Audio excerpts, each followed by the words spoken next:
Okay, paper two. I'm going to do one quick video on this today. It's a topic that most people seem to like, with the gruesome view of history a little bit, but it's on about the Ku Klux Klan. I'm going to give a wider view on the Klan, which might help with the later topic on civil rights as well. It's very useful to know about the KKK, obviously for specific KKK questions, but also for anything where you're trying to prove that the Roaring Twenties wasn't maybe as roaring for everyone as you would think. Okay, so you could apply knowledge of poor conditions that black Americans had faced to show, well, black people didn't benefit largely in the USA in this time period. So, background. There was a lot of reasons why America had a civil war. A lot of reasons. None of them's going to be on the exam. But a key reason for the American Civil War was that the southern states, places like Florida, Texas, Georgia, etc., used slavery.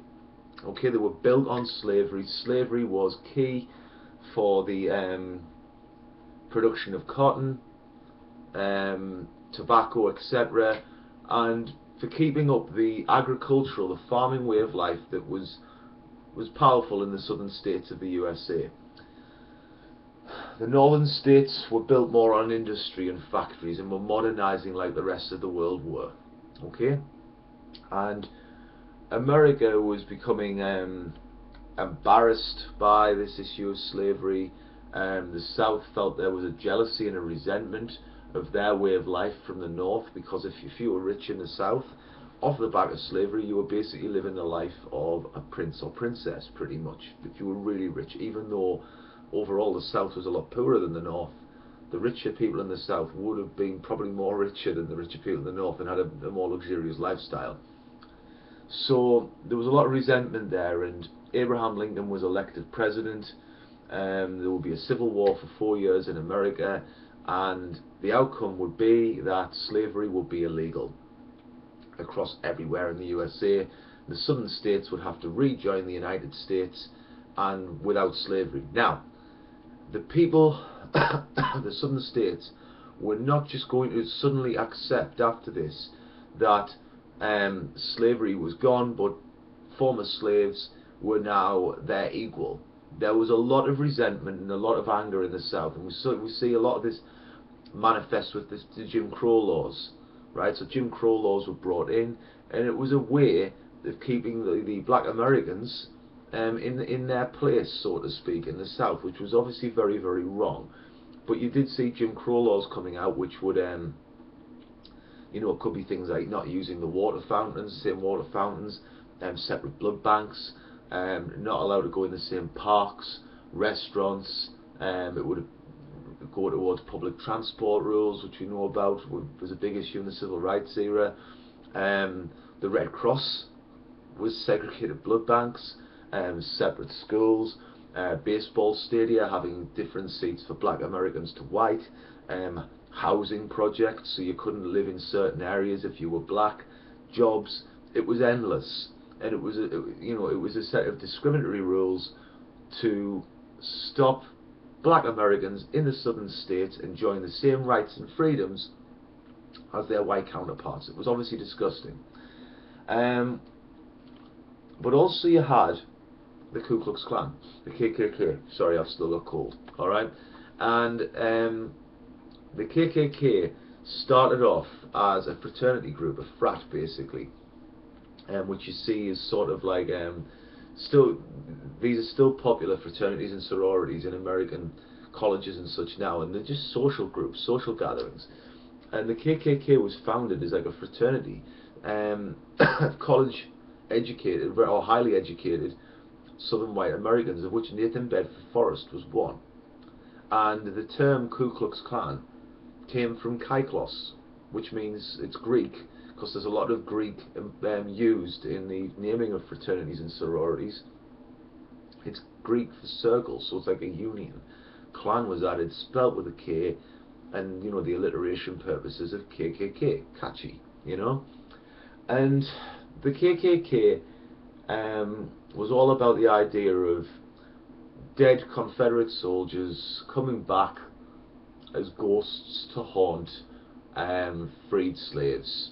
That's what it was. Now, the KKK would evolve over time, and for the purposes of the paper we're at, you've almost got like a new age of the KKK when you're getting into the 1900s, because the issue isn't just going to be about former slaves and black Americans. You've got to bear in mind there was an immigration issue going on at this point in time as well, and there are a lot of anti-immigration attitudes present in America at this point in time. So the KKK membership actually rose when we were in the 1900s as a response to immigrants coming into America as well. Right? Members of the KKK were white Anglo-Saxon Protestants, and the KKK actions could be anything from putting a cross on someone's lawn and setting it on fire, to lynching, which is going in, deciding, for example, mainly a black person would be guilty of something, and without a trial they'd be taken out and hanged, usually in front of a baying mob. Right? Black people would find themselves tarred and feathered. You would see where black people were being scared, fear tactics were being employed, and they'd also be employed against anyone who was seen as a sympathizer towards a black American. So it was almost like keeping, again, this fear order in the southern states. The KKK wore the elaborate costumes like ghosts. You know, they had their hooded masks at this point, and they took on elaborate titles like, you know, Grand Dragon, Imperial Wizard, etc., with the lowest ranks being known as ghouls. So there was like a mysticism surrounding joining the KKK, and it became, in the 1900s, you know, a social order to be a part of. People wanted to be in the KKK. Now, if you put a message out there for join the KKK and we will go and kill black people and lynch black people because they are black, your membership isn't really going to be that high, because really, who would your majority of people, and even racist people, want to subscribe to this? And the answer is no. We don't. You know, people wouldn't want to kill necessarily. So the KKK presented itself very differently, and it presented itself as a patriotic organisation doing it for America. So a lot of the propaganda would actually have a Klansman in front of an American flag or something patriotic as such. It would also, the KKK would stand up for morals. So the KKK had an anti-prohibition stance, which was, you know, in support of prohibition, and anti-drinking stance, where they said they supported the Prohibition Amendment. They didn't like alcohol being in there because it was immoral. And the KKK also presented themselves with protecting the honour of white women. There was actually a women's branch of the KKK, so it was all about protecting the virtue of white women. And this had a very different message, and you often found when the Klan came into town, they would actually present themselves in small town church services and make a sizable donation to a Protestant church to let people know, well, the KKK has arrived in town, and word would spread by word of mouth. Also, at the same point in time, you actually had the D.W. Griffiths film Birth of a Nation came out. Now, if you watch Birth of a Nation today, I know it's not a great film, but the film making of its time was pretty much like when Avatar came out, where, you know, 3D technology was really seen. It was the same type of leap in filmmaking when Birth of a Nation came out. Sadly, with Birth of a Nation, it was all about the Klan being heroes, riding into town, saving white women from lust-crazed former slaves who were preying on these poor white women, and it's portrayed the Klan as heroes. A lot of people went to see Birth of a Nation. It was a really well-known film at the time, and it was even screened in the White House by the President, Woodrow Wilson, who claimed his only regret is it was also terribly true. So Woodrow Wilson actually bought into this as well. And the Klan was on like just a meteoric rise. You know, anti-immigration stance, protecting white women, support of prohibition, morality, going in and donating to the church, being against civil rights for black Americans at that point in time, violence towards black Americans being on the agenda. So the Klan's membership was high. So what brought it down? And what really hurt the Klan in this time period was a man called David Curtis Stevenson. And this happened in Indiana. Indiana isn't in the Deep South. Indiana, you know, is sort of seen as a Midwest state in America. It's central. But it had a huge Klan presence. And Indiana, like a lot of areas, you know, if you've got Klan backing at this time, it's a ticket into power. America operates very differently to Britain, where you elect your sheriffs, for example. You don't just elect your politicians. So it would be very clear in any type of election, if you had Klan backing, who the Klan-backed candidate was. Even if you were like shopping, you would see, you know, like if you were a Klan, someone who was a member of the Klan, you could emphasise the letters KKK in your business title, and it would attract Klan support for your business. Okay?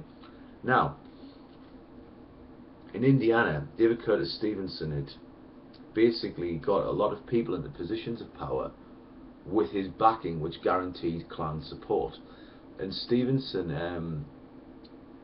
in return for getting his support, actually had anyone he supported and gave his backing to sign pledges, where he basically had something on them. And these pledges were kept in black boxes. So he had some of the most powerful people in the state of Indiana under his control. So this made Stevenson feel as though he ran Indiana. He could do whatever he wanted. He was almost above the law. And Stevenson had a woman, called Madge Oberholzer, brought to him. Now, Madge Oberholzer was just one of many who Stevenson had like a sexual interest in. And he got Madge Oberholzer drunk, so much for the prohibition statement. He raped Madge Oberholzer, and he chewed on Madge Oberholzer like a cannibal, and then refused her medical attention. So much for protecting the rights of white women.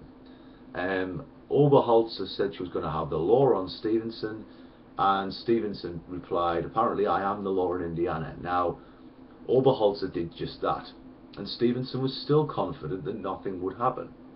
And what happened was, something did happen. You know, he thought, if I threaten with the black boxes, who's going to do anything?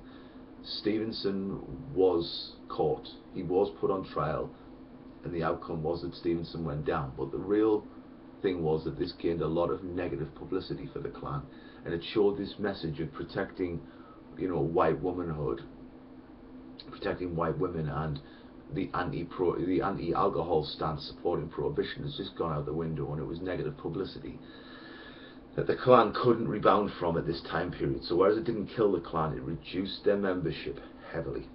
Okay, so David Curtis Stevenson, really important name to remember if you're looking for why the Ku Klux Klan's membership dropped in the mid-1920s. Okay, thank you for watching.